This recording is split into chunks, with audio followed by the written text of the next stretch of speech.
Beaucoup de chrétiens commettent des erreurs. Bakristo bengi banafanyaka makosa. Non, moi, mon père spirituel, c'est elle qui m'avait baptisé il y a 30 ans. Hapana, mi baba yangu wa kiroho ni fulani alinibatizaka kuna miaka Très bien, il a fait sa part. Ni mzuri, alifanya sehemu yake. Mais maintenant, Lakini sasa qui te nourrit? nani yako nakulisha? Qui est la source de ta bénédiction? Ni nani yako chemchemu ya baraka yako?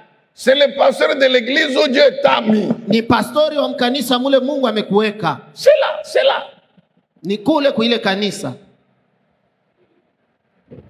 Donc, le pasteur, Basi pastori il est également le père spirituel anakuwa pia baba wa kiroho, et celui que Dieu établit comme étant source de ta vie. na ni yeye Mungu anamuweka kama chemchemu ya uzima wako. Source de la vie spirituelle. de Chemchemu Dieu. ya uzima wako wa kiroho. Nous avons compris hier Tunaelewa comment le pasteur est la source de la vie spirituelle de Dieu pour les membres de l'église. namna gani pastori anakuwa chemchemu ya uzima wa kiroho wa Mungu mkanisa. Avant de revenir, je voudrais ouvrir une parenthèse. Mbele ya kurudilia, mnapenda kufungua mkato. Notez, n'oubliez jamais que le père spirituel Andikeni na msisahau kamwe, yani baba wa kiroho a une ascendance sur le père biologique. anamtangulia, anakuwa hata na mamlaka pa baba wa kimwili. Ça ne veut pas dire que le père biologique n'a plus sa place dans la vie des enfants. Non, il a sa place. Haina kusema baba wa kimwili hana nafasi maisha ya batoto yake. Hapana, iko nafasi. Mais le père spirituel, Lakini baba wa kiroho il a une ascendance sur le père biologique. anammiliki ama anamtawala baba wa kimwili. Même si le père biologique est chrétien, Hata kama baba wa kimwili ni Mkristo est membre de la même église que ses enfants. na eko memba wa kanisa moya moya na batoto yake. Amen, église. Amina. Pourquoi? Kwa nini? Le père spirituel, Baba wa kiroho il est établi en fonction de l'alliance de Dieu avec l'église et avec le père spirituel. anatiliwa kulingana na agano ya kiroho na kanisa na baba wa kiroho. Or, Dieu bénit Na japo Mungu eko na bariki les enfants membres de l'église watoto memba wa kanisa par cette alliance. kupitia ile agano.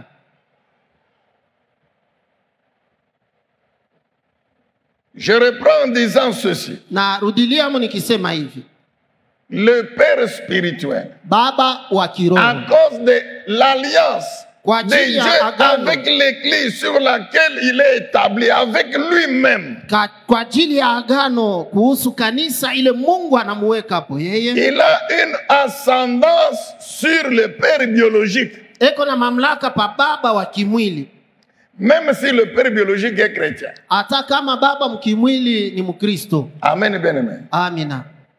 Dans l'église ici, il y a des enfants et des parents, même des grands-parents. Mui kanisa muko bazazi, muko batoto, hata bankambo. Amen, bien aimé. Amina. Mais eux tous, et le père biologique, et le grand-père, et les enfants, tous sont enfants de cette famille restreinte, et le père de cette famille, c'est le pasteur. Na bale bote, iwe batoto, iwe nkambo, iwe bazazi, bote beko mkanisa ni batoto ya baba wa kiroho ambayo ametiliwa pa kanisa. Ça, vous refusez de dire amen. Vraiment, vraiment, vraiment. C'est ça, non? Njo vile. Le père biologique, Baba mzazi, son pasteur, c'est qui? Pastori wake ni nani? Papa Gustave. ni baba Gustave. L'enfant, son Mtoto, pasteur, c'est qui? pastori Papa wake ni Gustave. nani? Baba Si le Gustave. grand-père est là, son Kama pasteur, c'est kambo eko hapa, pastori wake ni nani? tous membres de Mwe bote l'église, wa memba wa tous kanisa ya membres de la Panafasi. famille restreinte, Wote wa memba wa jamaa ndogo. et leur père Na baba spirituel, yabo wa c'est le kiroho pasteur. ni pastori.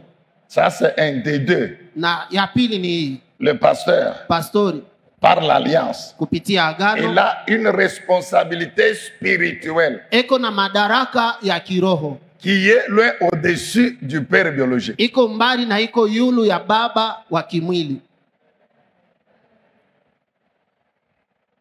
Bien-aimé, Wapendwa, cet enseignement n'a pas pour but de nous amener à adorer le pasteur. Non, non. hii mafundisho haina na shaba ya kutusukuma tumwabudu pastori, hapana. Non, mais c'est que nous comprenions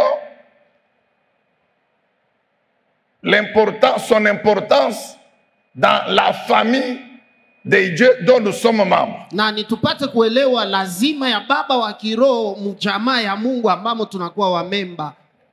Vous savez que c'est en vertu de cette alliance Unajua ni kulingana na hii agano que Dieu a béni Abraham et ses fils biologiques. Mungu alimbariki Ibrahimu na watoto wake ambao alizaa. Nous savons tous que Abraham a eu beaucoup d'enfants. Tunajua sote kama Abraham alizaa batoto bamingi. Il a eu d'abord Ismaël. Kwanza alikuwa na Ismaeli, Il a eu Isaac.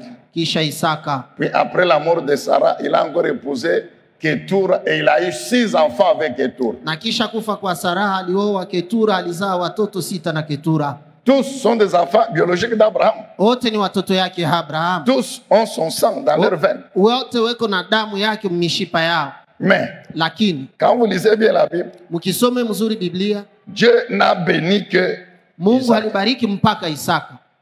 Est-ce que vous comprenez? Munaelewa? La bénédiction de Dieu, Baraka ya Mungu c'est avec Isaac. ni na Isaka. C'est avec Isaac qu'il a conclu l'alliance. Na ni na Isaka aliunga naye agano. Donc, c'est en vertu de l'alliance de Dieu avec Abraham que Dieu a béni Isaac, bien que Abraham est le père biologique d'Isaac. Ni kulingana na agano ile Mungu alikuwa nayo na Ibrahim, ndio maana alimbariki Isaka, ingawa Isaka ni mtoto yake. Et cette bénédiction n'a pas concerné les autres enfants biologiques Na hii d'Abraham. baraka haikukamata watoto wengine wale alizaa. L'alliance est importante, mon frère. Agano iko ya lazima ndugu L'alliance yangu. avec l'église, Agano na l'alliance kanisa, avec le père spirituel de agano na l'église. baba wa kiroho wa kanisa C'est important. ni ya lazima. C'est pourquoi nous devons, nous les enfants, Ndio maana tunapashwa sisi tout faire watoto pour être fidèles kufanya yote juu ya kuwa waaminifu à Dieu kwa Mungu et au Père spirituel. na kwa baba wa kiroho. Amen. Amen, bien-aimés dans le Amen.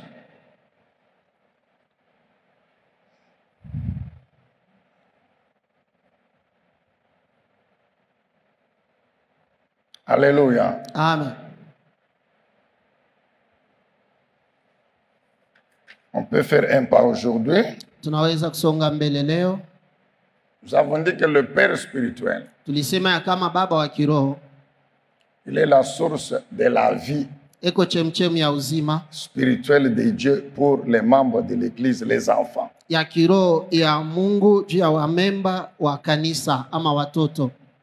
Nous savons tous que Dieu a pris sa vie, il l'a mis dans sa parole. Tunajua sote ya kama Mungu alikamata uzima wake anauweka katika neno lake. La vie de Dieu, c'est dans sa parole. Uzima wa Mungu uko katika neno lake. Tout homme qui veut vivre sur la terre la vie de Dieu doit aller dans la parole de Dieu. Mtu wote ule anataka kuishi maisha ya kimungu ama uzima wa Mungu duniani anapaswa kwenda mneno yake. Rappelez-vous de Jean chapitre 1 verset 4. Kumbukeni Yohane sura ya kwanza mstari wa 4. Donc la parole de Dieu, Basi neno ya Mungu c'est ça la nourriture. ndiyo chakula, C'est ça le pâturage ndiyo malisho que Dieu donne au premier pasteur de son église à Jérusalem, c'est-à-dire l'apôtre Pierre. ile Mungu anapatia pastori wake wa kwanza wa kanisa ya Yerusalemu, ni kusema mtume Petro. Jésus lui dit très bien que les membres de l'église sont mes brebis à moi Jésus. Na Yesu anamwambia mzuri sana Oui. ya kama wamemba wa kanisa ni kondoo zangu mimi Yesu. Vous êtes les brebis de Jésus. Ndiyo muko wa kondoo wa Yesu. Mais pour votre nourriture, Sasa juu ya chakula chenu Jésus n'envoie pas Yesu asitume un autre ange du ciel que le pasteur qu'il a établi sur vous. malaika mwingine wa kumbingu, ila pastori mwenyewe alitia juu yenu. C'est ce qu'il veut que Pierre comprenne. Na njoo ile anataka Petro aelewe. C'est toi que j'établis berger de mon troupeau. Ni wewe naweka mlinzi wa nzizi yangu. Alors c'est toi qui dois tous les jours chercher auprès de moi le pâturage, la nourriture, pour que mes brebis vivent ma vie à moi, le bon berger Jésus. Ni Vive wewe ma vie à moi. unapaswa kila siku kutafuta chakula malisho kwangu, ili kondoo zangu wapate kupata chakula na waishi uzima Jésus wangu. prend Yesu. sa vie. Yesu anabeba uzima wake. Jésus Dieu. Yesu Mungu Il prend sa vie, anabeba uzima il wake, met dans sa parole. anautia katika neno Et lake, il prend cette na parole, anakamata hii il neno donne à Pierre, anampatia le Petro pasteur. pastori, Et il lui dit chaque jour, na anasema kila siku, c'est avec cette nourriture na hii chakula que tu vas nourrir mes brebis. utalisha kondoo zangu, Ainsi, elles vivront ma vie. na hivi kondoo zangu wataishi uzima wangu ama maisha yangu. Alléluia. Amen, Amen. amen.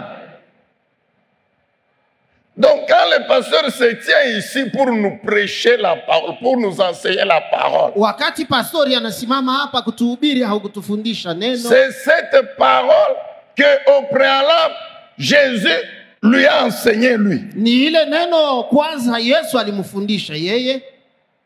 C'est cette parole que le Saint-Esprit lui a d'abord donné lui. Ni ile neno kwanza Roho Mtakatifu alitangulia kumpatia yeye. C'est pourquoi nous vous disons que la responsabilité du pasteur, elle est énorme. Ndio maana tunamiambia ya kama madaraka ya pastori iko kubwa. C'est pourquoi ceux qui ne comprennent pas cela, Na sasa ndio maana wale hawayaelewe, je parle des pasteurs, unasema na mapastori, ils répondront devant Dieu. batajibu mbele ya Mungu.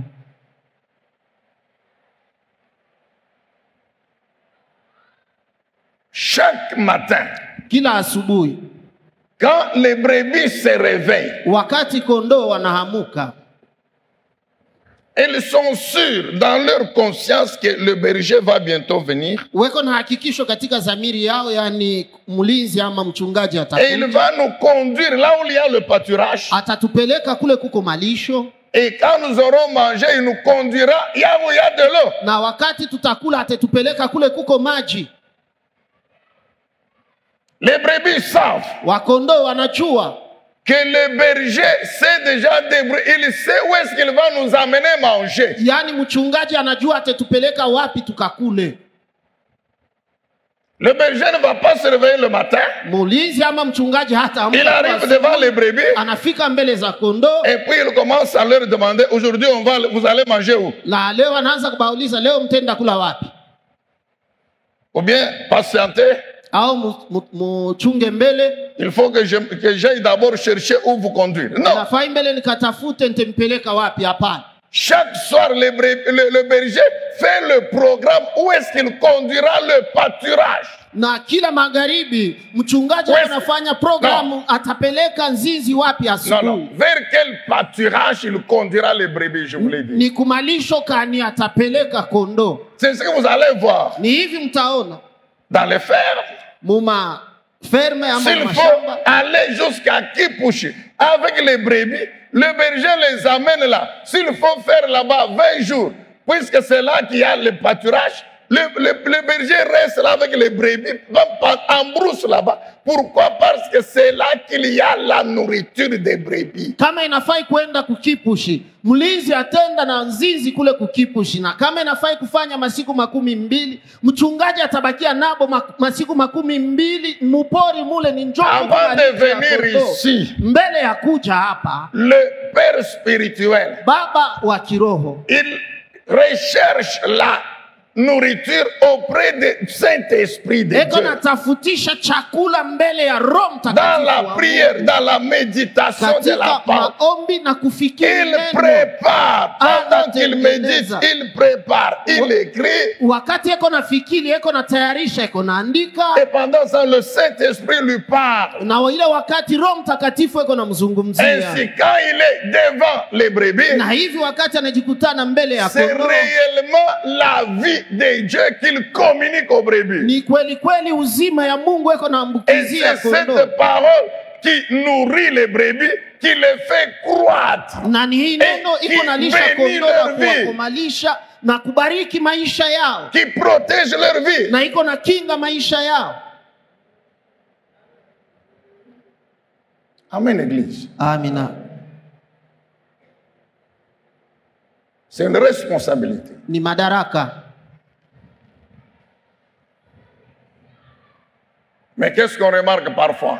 Lakini tunakuwa naona nini mara zingine? Toute la semaine, Wiki mzima le berger, il sait que le dimanche, Mchungaji anajua kusema siku ya yenga. Il doit enseigner, il doit prêcher en semaine s'il faut qu'il soit au programme. Anapaswa kuhubiri hata muda wa wiki kama inafaa ya kuwe ku program. Il ne cherche pas auprès de Dieu la nourriture. Alors Asitafute c'est ce que vous voyez les gens venir.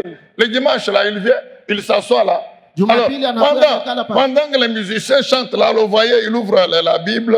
Wakati Puis, baimbaji weko naimba mnamwona na il est en train de chercher au hasard là un verset. Eko natafuta Puis après, shairi bon, moja pale kila c'est fini et puis il se lève, il arrive. C'est que vous allez voir, après 5-10 minutes, il n'a plus rien à dire maintenant. Ce sont déclarations, patati patata, recevez. Oh, mettez-nous debout et déclarez tous. Amen. Bien. Kisha dakika 5 anakauka, ana tena na vya kusema na kwa mshimame, mupike mikono, tuimbe, anaanza kusema kani. Ce sont des gens que Dieu jugera. Ni wale watu Mungu anakuwa na hukumu kumwisho. Amen, bien-aimé dans le Seigneur. Amina. Notre vie spirituelle de nous, les membres de l'Église. Uzima wetu wa kiroho sisi wa memba wa kanisa. Et c'est la vie de Dieu, puisque nous sommes enfants de Dieu. Na ni uzima wa Mungu kwani tuko watoto wa Mungu. C'est le Père spirituel Ni baba wa kiroho. qui est la source. Anakuwa chemchemu. Amen, bien-aimé. Amina. Est-ce qu'on peut acclamer encore les cieux? Maintenant, acclamer pour Papa Gustave quand même, parce que j'ai l'impression aujourd'hui vraiment que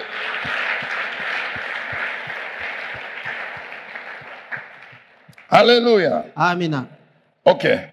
Nous voyons le deuxième point aujourd'hui, Leo tutaona nukta ya pili, que le Père, yani baba il est également la source de la bénédiction des enfants. anakuwa pia chemchemu ya baraka ya watoto. Le Père est non seulement la source de la vie Baba haiko tu mpaka chemchemu ya uzima par Dieu, kupitia Mungu, mais il est aussi la source de la bénédiction de Dieu pour les enfants. anakuwa pia chemchemu ya baraka ya Mungu juu ya watoto. Alléluia. Amina. Dieu utilise le Père Mungu anakuwa anatumia baba spirituel wa kiroho pour faire parvenir sa bénédiction à ses enfants. juu afikishie batoto yake baraka. Jésus utilise le berger Yesu anakuwa anatumia mlinzi ama mchungaji pour amener la bénédiction de sa vie à ses brebis. ili aletee baraka ya uzima wake kondoo zake.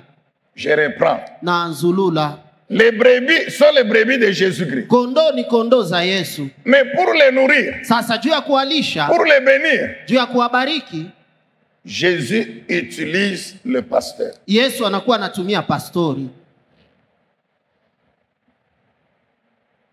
Amen, peuple de Dieu. Amina. Dans l'alliance avec Abraham, Isaac, Jacob, etc., Katika agano na Isaka, Abraham na Yakobo, Dieu s'est révélé comme étant Mungu alijionekanisha kama le Dieu non seulement des pères, Mungu hapana mpaka wa baba, mais aussi le Dieu des enfants. na tena Mungu wa watoto. Genèse 17, verset 7. Mwanzo 17 mstari wa 7. Genèse 17, verset 7. Voici ce que Dieu dit à Abraham. Mwanzo 17 mstari wa 7, tazameni ile Mungu anamwambia Ibrahim, J'établirai mon alliance entre moi et toi, taweka agano yangu katikati yako na mimi et tes descendants après toi, na wazao wako kisha wewe, selon leur génération. kulingana na kizazi chao. Ça sera une alliance perpétuelle. Itakuwa ni agano ya kuendelea, En vertu de laquelle je serai ton Dieu et celui de ta postérité après toi. kupitia hii agano Amen. nitakuwa Mungu wako na Mungu wa uzao wako. Amina. Donc, dans son alliance, Basi katika agano yake Dieu, il est non seulement le Dieu des pères, mais il est en même temps le Dieu des enfants. Mungu heko hapana paka Mungu wa baba, lakini pia Mungu wa batoto. C'est-à-dire l'alliance de Dieu avec le Père Ni kusema agano ya Mungu na baba concerne automatiquement les enfants inahusu mara moja pia watoto ou bien la postérité. au uzao. Amen, bien-aimé dans le Seigneur. Amina. Je serai ton Dieu et le Dieu de ta postérité, de ta descendance. Nitakuwa Mungu wako, Mungu wa uzao wako, Mungu wa kizazi chako. Ce qui implique ceci, na ile inamaanisha hivi, que la bénédiction que Dieu donne au Père yani baraka ile Mungu anapatia baba est automatiquement un héritage pour les enfants. inakuwa pale pale urithi juu ya watoto. La bénédiction que Dieu donne au Père, Baraka ile Mungu anapatia baba automatiquement un héritage pour les enfants. mara moja inakuwa urithi juu ya watoto. Genèse chapitre 15, le verset 7. Mwanzo sura yake 15 mstari wa 7. Vous allez comprendre avec des exemples. Genèse 15, 7. Mwanzo 15:7. Dieu dit ceci à Abraham. Mungu anamwambia hivi Ibrahimu, Je suis l'Éternel qui t'a fait sortir d'Ur, etc. pour te donner en possession ce pays. niko Mungu ambaye nilikutosha kule Uri kadhalika na kadhalika kukupatia hii nchi. Nous savons, c'est le pays de Canaan. Tunajua kama ni nchi ya Kanaani. Dieu dit à Abraham, Mungu anamwambia Ibrahimu, je t'ai fait partir de chez toi pour te donner ce pays comme héritage. nilikutosha kwako kwa kukupatia hii nchi kama urithi wako. Genèse chapitre 15, Mwanzo sura yake 15. verset 18. Le même chapitre, verset 18. Hii sura moja moja mstari wa 18. En ce jour-là, l'Éternel fait alliance avec Abraham et dit, je donne ce pays à ta postérité. Mwa ile siku Amen, Bwana amen. akafanya agano na Ibrahimu, anasema napatia hii nchi uzao wako. C'est le même pays. Ni ile nchi moja moja. Dieu lui a dit, je te le donne à toi comme héritage. Mungu alimwambia mimi nakupatia hayo kama urithi wako. Mais Dieu ajoute, Lakini Mungu anaongeza. c'est pas seulement à toi que je donne. Haina mpaka wewe Je ninapatia. donne aussi à ta postérité. Napatia pia kizazi chako. Amen, bien aimé. Amina.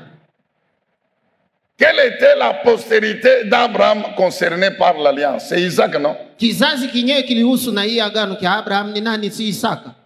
Genèse 26, Mwanzo 26 verset 4. mstari wa 4. Genèse 26, verset 4. Mwanzo sura yake 26 Dieu, mstari wa il 4. renouvelle l'alliance à Isaac. Mungu anamtilia upya Isaka hii Et agano. voici ce qu'il dit à Isaac. Na tazameni ile anamwambia Je Isaka, multiplierai ta postérité comme les étoiles du ciel. Je donnerai à ta postérité toutes ces contrées et toutes les nations de la terre seront bénies en ta postérité. Amen. amina. Je donnerai à ta postérité quoi? Toutes ces contrées, donc le même pays là. Tapatia kizazi chako hii mainchi yote.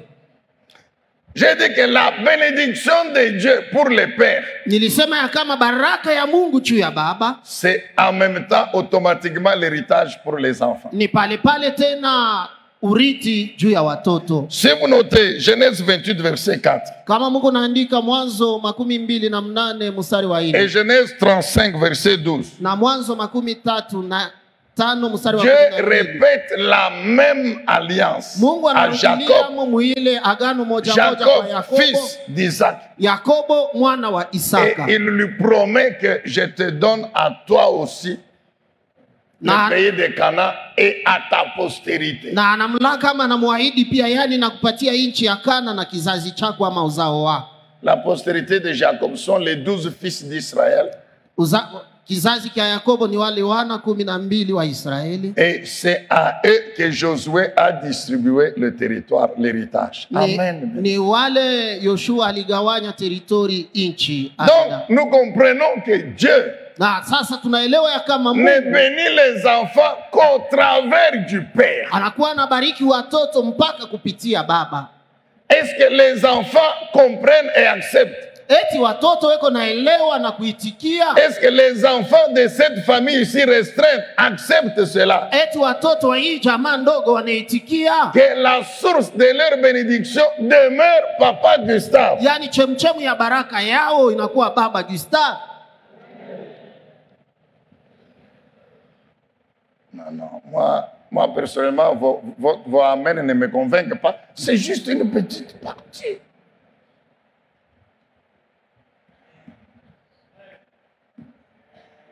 Ah, la grâce.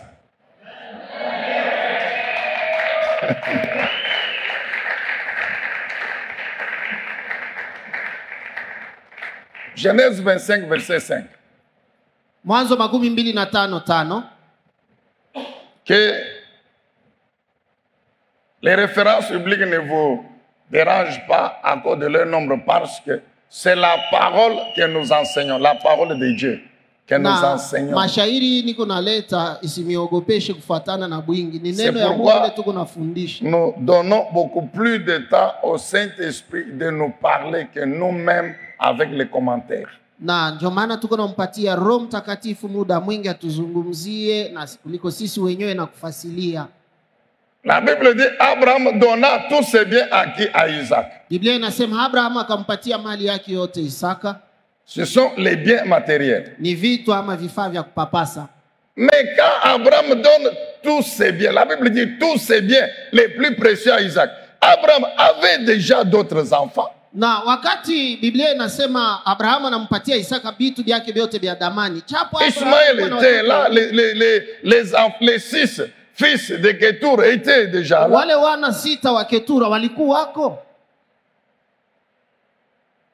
Mais pourquoi la Bible dit que Abraham a donné tous ses biens précieux à Isaac? À cause de l'alliance. Kwa nini Biblia inasema Abraham akampatia Isaka vitu vyake vyote? Ni kwa ajili ya agano. Car de tous les enfants, Kwa sababu katikati ya watoto Dieu wake wote, souverainement a choisi Isaac kwa upekee Mungu mkubwa wake alimchakula Isaka pour conclure, renouveler l'alliance qu'il avait conclue avec Abraham juu ya kutia upya tena agano ile alifanya na Abraham et continuer l'accomplissement de sa vision. na kuendelea kutimiza onyo yake.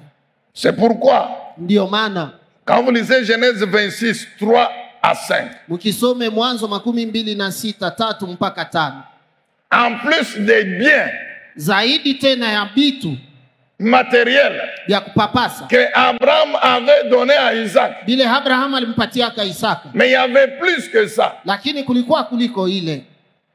Amen, bien-aimé. Amina. C'est l'alliance. Ni agano. C'est pourquoi la Bible dit quoi? Ndio maana Biblia inasema Dieu dit ceci à Isaac. Mungu akamwambia hivi Isaka, Séjourne dans ce pays ici. Je serai avec toi et je te bénirai, car je donnerai toutes ces contrées à toi et à ta postérité.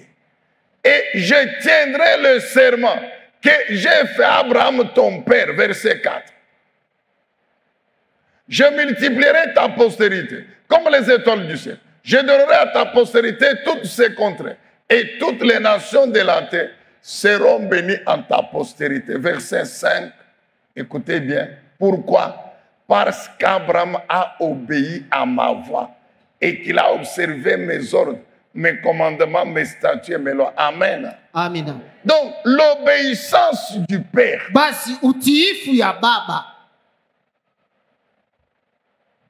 amène la bénédiction de Dieu aux enfants. iko naletea baraka ya Mungu kwa batoto.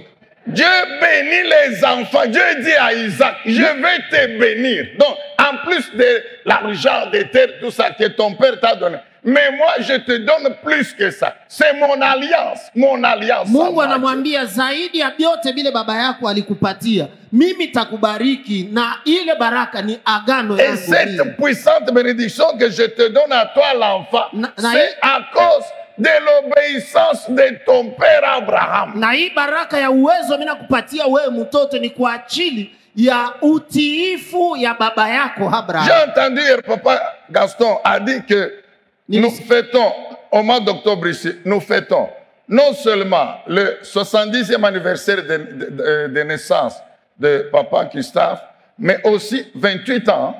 28 ans de ministère pastoral. Nilisikia baba Gaston anasema mwezi ya Oktoba tutasherehekea miaka 17 ya kuwapo kwa baba Gustave, miaka 28 ya kuwapo kwake kwa pastori. Je vous ai dit que lorsque Dieu a révélé, a fait papa Albert que c'est lui, Gustave Chibambe, que j'ai choisi comme pasteur de la grâce, nous étions déjà là.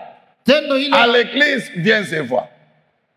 Ile tendo ya Mungu alimfununia marehemu pastori Lukusa ya kusema ni baba Gustave atakuwa pastori wa kanisa hapa. Tulikuwa yako kule kwa kanisa Vianze. Et depuis qu'il est arrivé ici, na tangia halifika hapa, ça fait 28 ans. Kunaenea miaka 28.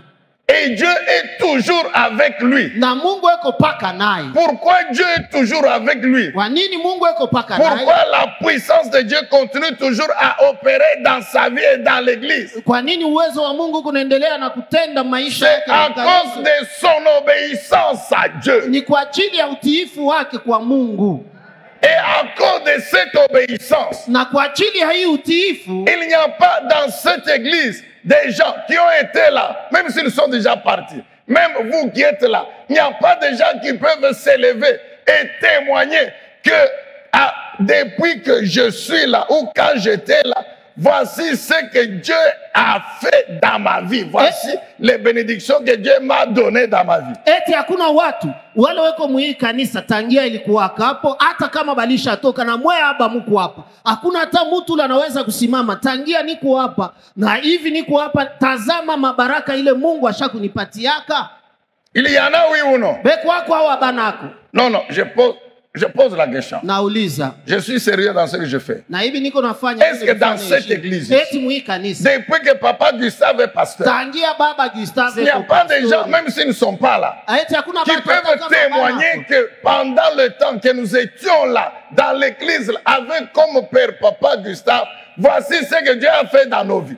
Hakuna watu bale wanaweza kusema wakati yote ile tulikuyaka hapo mkanisa na baba Gustave, tazama mabaraka ile Mungu alitufanizia. Est-ce que maintenant là, Eti hapa tu kunasema parmi vous là qui êtes encore membre de l'église, il n'y a pas de gens qui peuvent reconnaître humblement devant Dieu hakuna watu bale wanaweza kutambua mbele ya Mungu que réellement par cet homme, notre père papa Gustave, Dieu a fait ça dans ma vie, il a fait ça dans ma vie. Yani kweli kweli kupitia huyu mtu baba Gustave, Mungu alifanya hiki, alifanya kile maisha yangu. Il n'y en a pas. Abanako? Il y en a, non? Beko wako sivyo? Mais la Bible dit quoi? Lakini Biblia À inasema cause, Dieu dit à Isaac que à cause de l'obéissance de ton père Abraham, je te bénis, je te renouvelle mon alliance à cause de ton père Abraham. Mungu anamwambia nini Isaka? Anasema kwa ajili ya utiifu ya baba yako Isaka na kutilia upya agano yangu. Amen, bien-aimé dans nous. Amina. Ah, nous devons bénir le Seigneur. 28 ans de ministère pastoral dans l'obéissance à Dieu. Tunapasha kumbariki Bwana miaka 28 ya huduma ya kipastori na c'est pourquoi Dieu continue à l'utiliser comme source non seulement de sa vie mais de sa bénédiction pour le peuple. Alléluia. Ndio maana Mungu anaendelea kutumia kama chemchema inapaka nzima na baraka. Nous devons continuer à prier Dieu. Ndio maana tunapasha kuendelea na kuomba que Dieu l'affermisse encore. Mungu amkamilishe tena. Alléluia. Amina. Pour qu'il continue à être la source de notre bénédiction. Ili aendelee kuwa chemchemi ya baraka yetu. Ndio.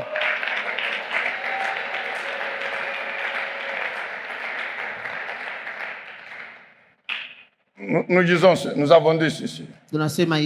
Dieu ne bénit les enfants qu'au travers de leur père. Mungu eko nabariki batoto mpaka kupitia baba yabo.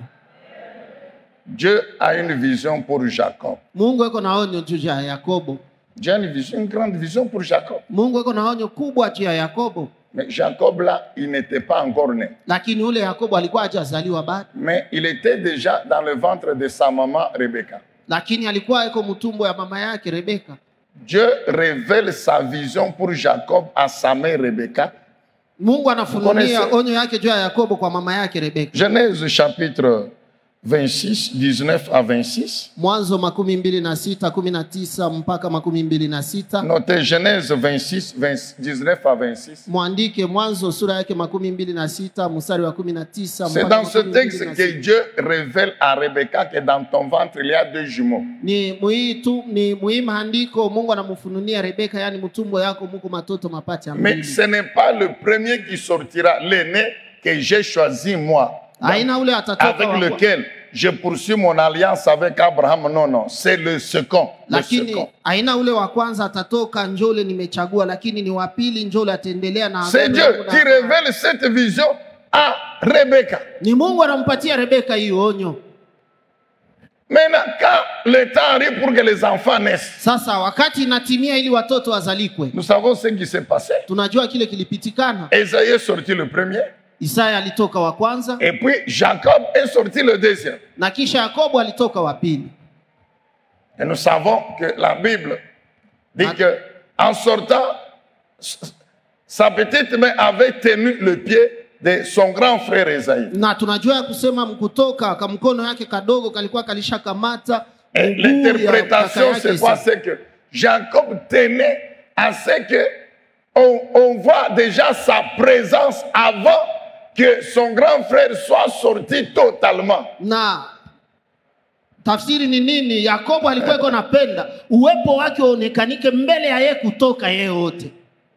Donc déjà, Jacob bébé, mais déjà il montrait qu'il avait un conflit avec son grand frère. C'est pourquoi on lui a donné le nom de Jacob, qui veut dire celui qui veut usurper le droit d'aînesse, usurper le droit de l'autre. Mkuzalikwa Yakobo alikuwa anaonesha kusema kuko vita katikati yake na kaka yake. Ndio maana balimpatia mchina ya kusema anataka kunyang'anya haki ya kaka yake. La vision était là. Onyo ilikuwa kaka. Dieu l'avait déjà révélé à sa maman. Mungu alikuwa alishafununia mama yake. OK. Ndio. Ils sont nés. Ils ont commencé à grandir.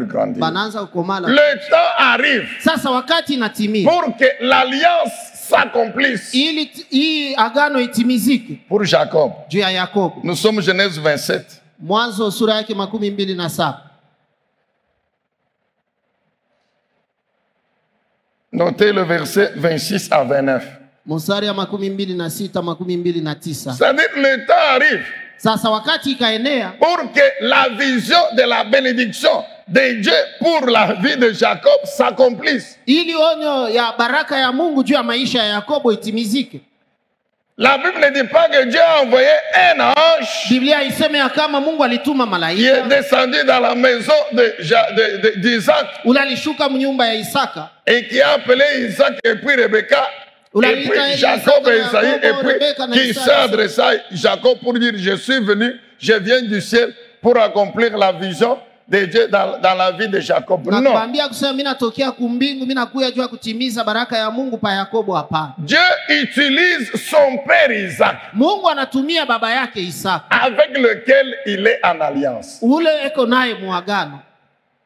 Alléluia. Amen. J'ai dit ceci. Nasema hivi. La vision ono de Dieu pour Jacob, c'est Dieu qui révèle à sa maman.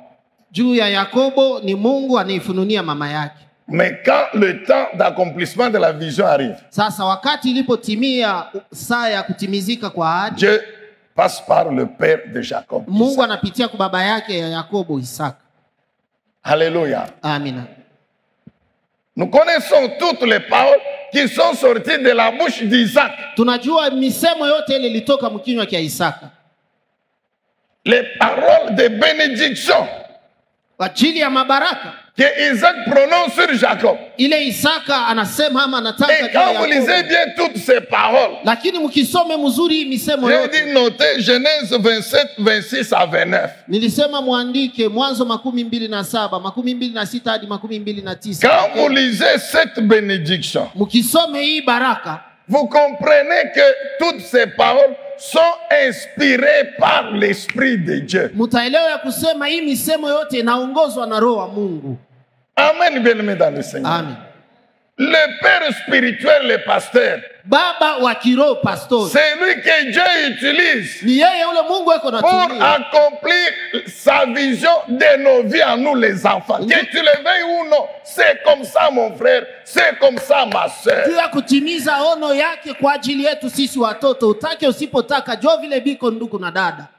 Je te rappelle que Dieu n'a pas envoyé l'ange du ciel pour venir accomplir la vision dans la vie de Jacob. Na kukumbusha kusema Mungu asikutumake malaika juu ya kutimiza. Dieu a pris ses paroles. Il a mis dans la bouche d'Isaac. Il aliweka mkino kia Isaka. Les paroles qui sortent de la bouche du pasteur, nous devons faire attention. Même s'il parle calmement, on doit faire attention. Misemo ile iko natoka mkinywa kia pastori, tunapaswa kufanya angalisho sana, hata kama iko nasema pole pole. Le pasteur n'a pas besoin, chaque jour quand il se met ici, de vous dire ainsi parle le prophète Gustave Chibambe. Non. Mais en tant que père spirituel, pasteur établi par Dieu,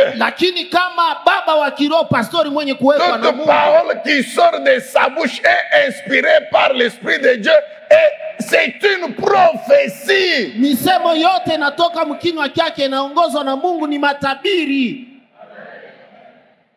Alors, les chrétiens, membres de l'Église, qui ne comprennent pas cela, Sasa vous allez voir, memba ya kanisa ya Mungu bala baelewe ile maneno, après le culte le matin, mtaona kisha ibada asubuhi, le pasteur a prêché, il a enseigné, il a prié. anafundisha, naomba.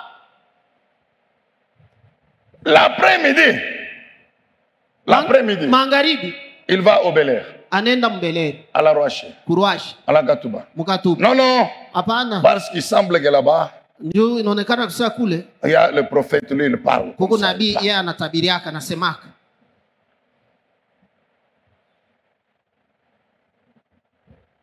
Vrai ou faux? Vous restez calme, vrai ou faux? C'est ce que vous faites, vous les fidèles ici. Baaminifu sio vile mnafanyaka busubuhi huko hapa magharibi huko Mruashi. La prière, le pasteur, il a passé toute la nuit à prier pour vous, à demander à Dieu. Pastori alipitisha bushiku bujima. Qu'est-ce qu'il doit vous dire?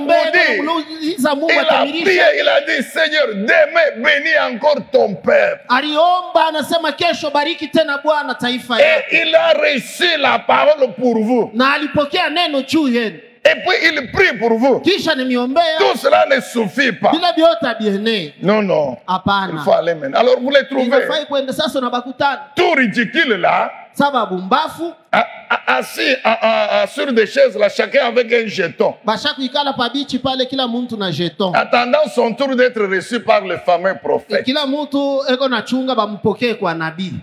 Alors dès qu'il arrive, non, je vois, ton papa s'appelle tel, ta femme s'appelle tel. Maintenant, quand tu es venu ici, ta femme est restée à la maison, il est en train de préparer le foufou. Mais tout ce qu'il est en train de dire là, mais je connais.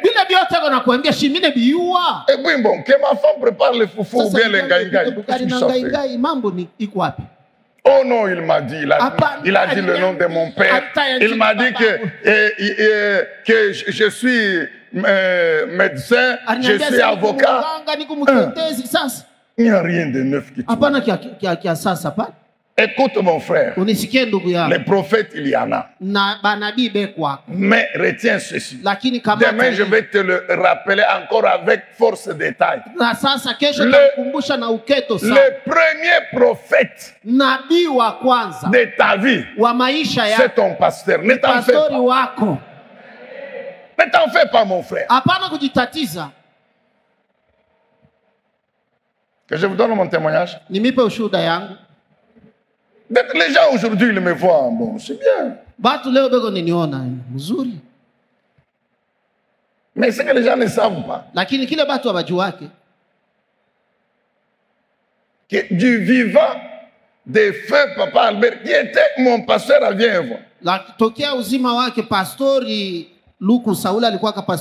Oui, Vienvo, nous sommes allés à la nouvelle cité de David.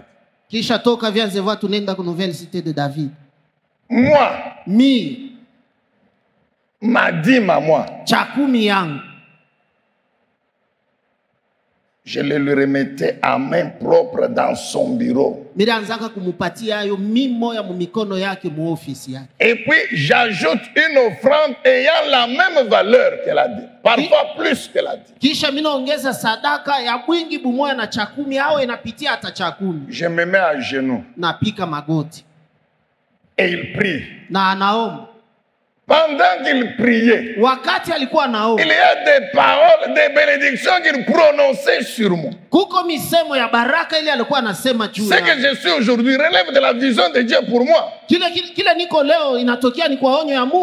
Dieu l'a utilisé comme source de cette bénédiction pour m'amener à ce que je suis aujourd'hui. Est-ce que vous comprenez?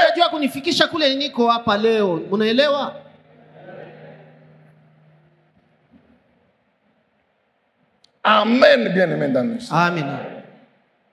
Si nous comprenons que Dieu ne bénit les enfants qu'au travers de leur père, il n'y aura jamais de problème dans l'église entre le pasteur et leur père spirituel. Entre les fidèles, les enfants et leur père spirituel. Amen, bien-aimé. Amen. Et Dieu ne peut que bénir les enfants. Pour terminer aujourd'hui. juu ya kumaliza leo. Donc toutes les paroles Sasa misemo yo que Isaac prononce sur Jacob, ile Isaka anasema juu ya Yakobo, c'est ça la vision jo onyo de Dieu pour Jacob qu'il avait révélé à Rebecca. ya Mungu juu ya Yakobo ile alifununiaka Rebeka. Quand vous lisez Genèse 28, Wakati mnasoma Mwanzo 28 12 à 15, 12 mpaka 15, Dieu confirme cela. Mungu anaithibitisha. Ce passage confirme ce que je viens de dire. Hii maandiko inathibitisha binatokea. La Bible dit quoi? Biblia inasema Jacob eut un songe. Et voici une échelle était appuyée sur la terre et son sommet touchait au ciel. Et voici les anges de Dieu montaient et descendaient par cette échelle. Et voici l'Éternel se tenait au-dessus de l'échelle. Et il dit, je suis l'Éternel, le Dieu d'Abraham, ton père, et le Dieu d'Isaac. La terre sur laquelle... Ouais. Dieu ne dit pas, le Dieu d'Abraham, ton grand-père. Mungu asiseme Mungu wa Abraham mkambo yako, hapana. L'alliance de Dieu, c'est avec les pères et les descendants. Amen. Agano ya Mungu ni na wababa na kizazi ama wazao. Je suis le Dieu de ton père Abraham. Niko Mungu wa baba yako Ibrahim. Et le Dieu d'Isaac.